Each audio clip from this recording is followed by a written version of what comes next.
any high amount of dopamine that comes to you without effort before it will eventually destroy you. Wow.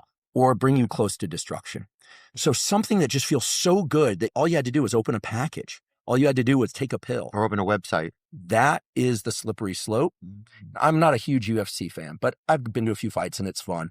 Look, someday I imagine, given my interests, maybe I'll just buy a ticket and it'd be a great thrill, right? But if I were a kid and I suddenly were just planted there every single night, guess what? You move one row back, it's going to feel like bad seating. This is why the children of very wealthy people often destroy their lives because they haven't had to work to have all this stuff. So this is very powerful. Basically, dopamine is one of the key factors in addiction. And so low effort dopamine is very addictive, pretty much. And things that you do, whether it be scrolling, whatever it may be, in terms of receiving low level dopamine can very quickly lead to you having a sort of addiction. Even if you're not fully diagnosed with a certain disorder, or you don't completely have an addiction where it's actually ruining your life or having a very negative impact on your life, the fact that you're so easily able to access these forms of pleasure mean that in the future, if there are things that are actually worth doing, but there's a difficulty there, you're less likely to actually partake in them. Therefore, you're less likely to actually grow in terms of positivity, in terms of things that will benefit you, in terms of things that will actually make your life overall better. And the last point he mentions where families of wealthy people oftentimes destroy the lives of their children because they take them on these adventures, for example, or they do these things with them that are very, very low effort. For example, being planted into a UFC event every single week. These things are also very detrimental. They don't have to be negatives, as in the sense that you don't have to say, oh, because I'm wealthy, I can't give my children my wealth, or I can't show them the wealth, etc. No, it's just that you have to regulate the way they receive those rewards, because you have to consider that it is a reward. Ultimately speaking, in life, things that are pleasurable are